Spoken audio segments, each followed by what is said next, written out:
Hello everyone.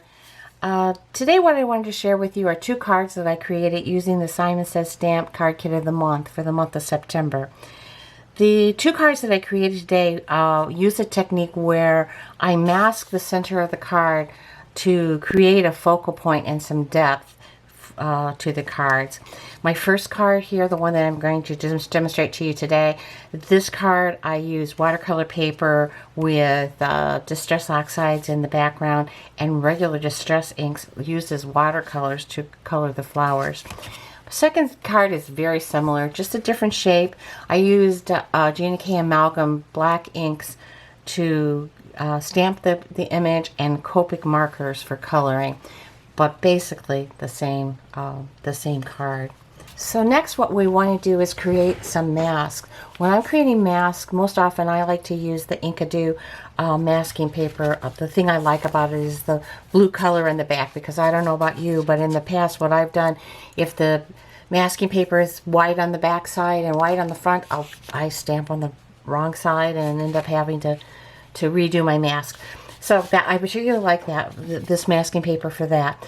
So I'm going to lay out my my flowers that I'm going to use, and I'm only going to use the 3 of the flowers. I've already laid them out. They're inked up. I'm going to just stamp them up onto a piece of the masking paper, and that should do it. And we need to fussy cut these out. Okay, so next what I did off camera is I finished fussy cutting out my masks and loosened up the blue backing on this, so you don't have the agony of watching me try to do that on camera. It's like those plastic bags at the grocery store in the produce section. It takes forever to get them off. So I've already done that for us so that we can get started, you know, laying out the card. A nice thing about having the masks too is it sort of gives you a tool for positioning on your and making the layout on your card. So I'm just going to put it here in my MISTI temporarily, just with the magnets, and then lay out our card. So we're going to put one flower there. I'm trying to get this close to my original design so that we're not making two totally different cards here, and then one of the flowers there. I didn't do any masking of the leaves for this one because we're working with watercolor paper, distress oxide ink, and regular distress inks. All of them are compatible. On my second card, the one with the Copic markers, because you have the oxides in the background and you're coloring with Copic markers, I might also do some masks for the leaves. Okay, so that basically gives us the setup. You know, I'm just loosely placing my stamps right over the top of the masks, and then we're ready for the stamping. I'm using to stamp today. I'm going to use Gina K Whisper Amalgam ink because we are doing like a no-line watercolor. Sorry for the noise here. It always sounds like I'm beating the MISTI, but I want to get good ink impression here. Okay. You want to remember when you're making a mask layer card is that the objects that you want to have forward are the object that you stamp first. So in this case, that's the flowers. So we're going to just mask those off.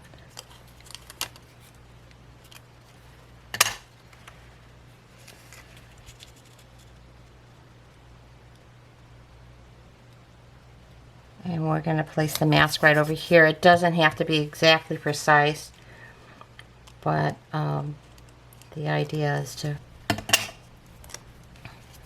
And we'll just place our third mask over here, and then we're ready for our central mask. And this is going, you know, you're going to position this right over the top of the flowers, and I'm just going to eyeball it here to where I want to do my center focal point. It's going to be right there.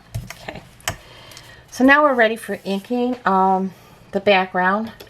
And for that I used Distress Oxide, like I said. I'm using the Tumbled glass and just a touch of the old paper. I'll be using my blending brushes to blend that background in. Starting with my Tumbled glass, one of my favorite colors. We're going to go right over here and just do some quick blending.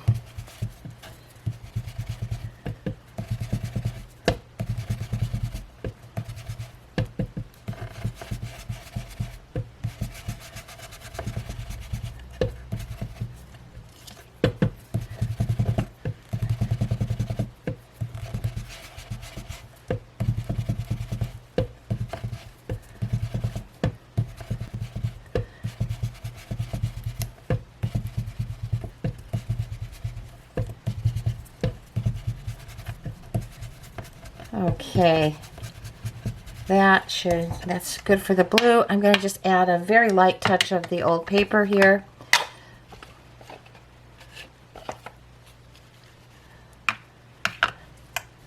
This is a little bit stronger color, so I'm just going to give just a light hint of that color. Okay. And the background as well. Okay. Just going to clean up this a little bit.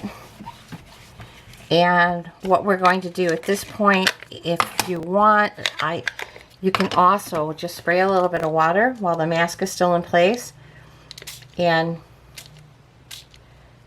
get a little reaction in the reactive Distress Oxide ink. Then I'll just use a paper towel or a baby wipe and just sponge off a little bit of that in the background. The longer you leave it, the more it's going to react with your background. I'm going to leave the flowers in place and just remove the circle mask, because at this point we're ready to put in the leaves. So let's remove that and we'll leave the flowers in place.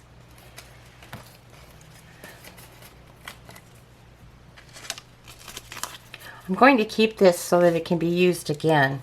I'll put it in my little pocket on the back, and once I take these flowers off, I'm going to just reattach them right to the package. I've done this before, so now I'm going to have two sets, but I'm going to just reattach it right to my package so the next time I need to do this, I already know that I have cut a mask and it's all ready to go. Saves a lot of time. Okay, now I'm going to bring my Misty back over and just put something there to hold it in place a little bit, and we're going to just loosely put your leaves around the outside.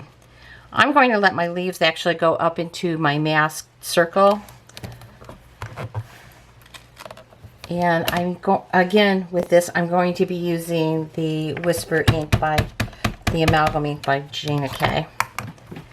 It's going to be a little hard for you to see the leaves until they're actually colored, but then they're going to look very nice. You don't have to worry too much about positioning of these, because you have the masks in place of the full. Yeah, I'm going to put that leaf right there.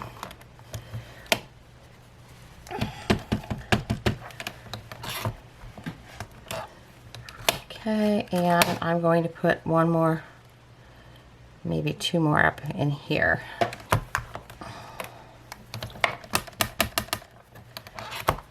There, and one more perhaps right there.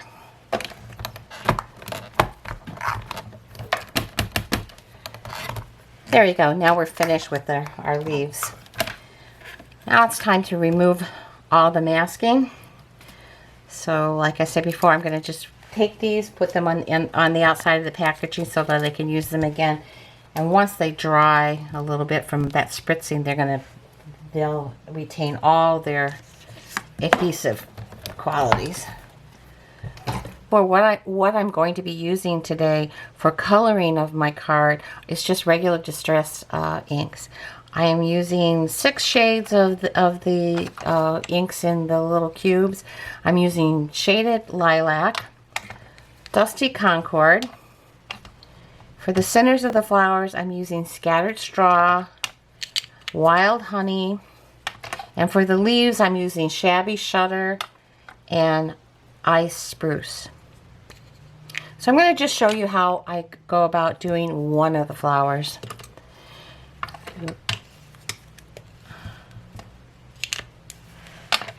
So I'm just putting right out here on my Tim Holtz glass work platform some little splotches of the ink. Starting with the lightest color, I'm just going to go in and do a wash on this flower. I'll try to do this sort of quickly so that, you know, this video doesn't get too long. And that's why I'm just going to do one of the flowers. You don't need to watch me do them all.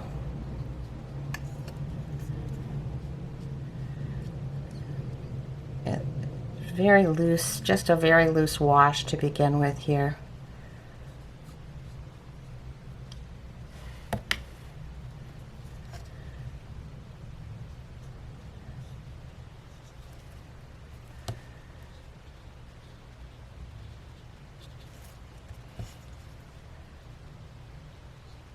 Okay. So once you've got that initial wash of the light lilac down, then I'm just going to go in while it's still a little bit wet and put in some of the darker Dusty Concord color. And I'm putting this like into the spots where there will be shading, shadow. Can refine this a little bit. While that ink is still wet, you know, you can work with it pretty easily. And then I'm going to let it dry a little bit and then come back in one last time with just a little bit more of the dark shading, just to give it even more contrast. I want to get a little contrast back here. I want to get into these little nooks and crannies here. That's Kathy Racusin's big tip. You know, her mantra is get into those nooks and crannies. So I'm going to go in and do just in those little shaded areas, the nooks and crannies will give it a lot more detail there. I'm going to come back in again in a little bit, but I'm going to let that dry for a little and we'll go on to the leaves.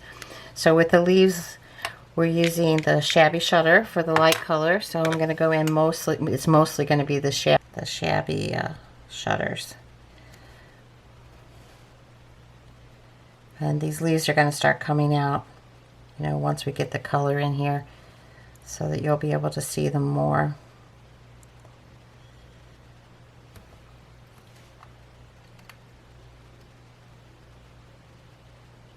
There we go. I'm going to go in with my Ice Spruce and just put in, while it's wet, just a little bit of this, and then I'll use clear water to go in and spread this out a little bit more.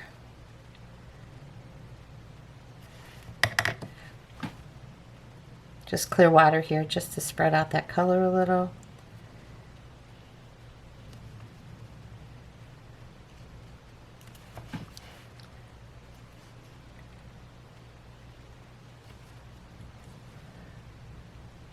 Just a little more dark here to define my leaves. Then I'm going to go back with the brush and regain those stems.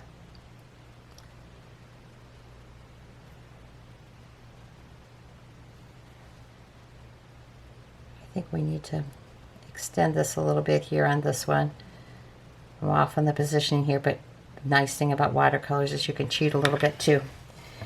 So, and then let me just go through, I'll do the center of this flower. Now that the outside the petals are a little bit dry, I'm going to go in with my Scattered Straw and give some yellow to the center here. And then with the wild honey, while it's still wet, I'm going to go in and give a little definition right around the outside edges, like so. Now now that the petals are dry, I'm going to go back in with my darker shade with the Dusty Concord and just give a little more definition here. You can play with it, you know, quite a lot. Sometimes, you know, it's better to know when to stop, when enough is enough. I think you need a little more definition here, and right around the center of that flower I'm going to put a little more definition in there, just to give it a little more depth, and right under this leaf here and here.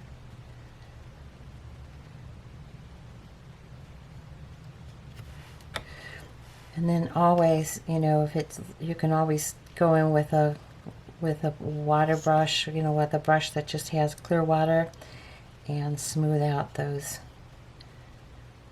areas a little bit more.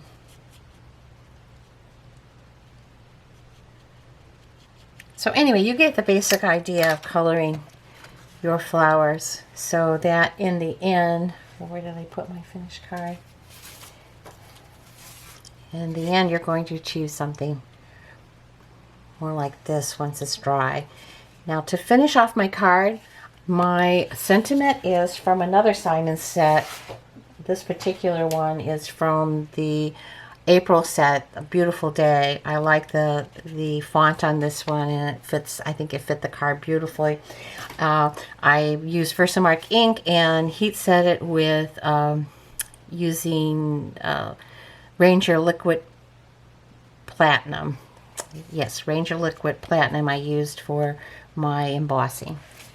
So I hope I shared with you something that you could use. Especially, use this technique often, when I want to create a focal point on my cards. And like I said before, you want to keep the remnants of your mask, because if I had wanted to make a color in the center of this card and have everything else masked, a focal point color would work beautifully with the negative of the mask that we use today. Okay, thank you. If you enjoyed the video, please give it a like, subscribe, and I hope to be back with another one real soon. Thank you.